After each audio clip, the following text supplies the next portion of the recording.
இது பாத்தீங்கன்னா Preeti dial model. இதுல என்ன கம்ப்ளைண்ட் அப்படின்னா, ஸோ இந்த வைப்பர் ஐசி வந்து வெடிச்சிருந்தது, மாத்தியாச்சு. ஸோ மாத்திட்டு நம்ம ஆன் பண்ணும்போது நமக்கு வந்து எந்த ஒரு அந்த 5 வோல்ட் 18 வோல்ட் எதுவுமே காட்டாது, டெட்ல இருக்கிற மாதிரியே இருக்கும். நம்ம பொதுவாக சர்வீஸ் பார்க்கும் போதே இந்த டிஸ்பிளே கனெக்டரை ரிமூவ் பண்ணிட்டு தான் நம்ம பார்ப்போம். ஸோ இந்த மாடலை பொறுத்த அளவுக்கு மைக்ரோ கண்ட்ரோல் ஐசி இந்த மதர் போர்டில் கிடையாது. இது பார்த்தீங்கன்னா LM339NIC.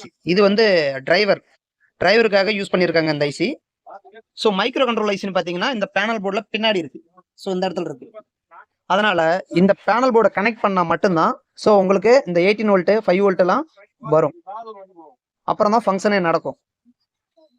ஸோ இது மாதிரி அப்போ நீங்க இதை கனெக்ட் பண்ணல அப்படின்னா உங்களுக்கு எந்த ஒரு வோல்ட்டும் வராது, டெட்ல இருக்கிற மாதிரி இருக்கும். கம்ப்ளைண்ட் மதர் போர்டுன்னு சொல்லிட்டு மறுபடியும் மதர் போர்டை நோண்டிட்டு இருக்க வேணாம். இது ஒரு தகவலுக்கான வீடியோ. நன்றி.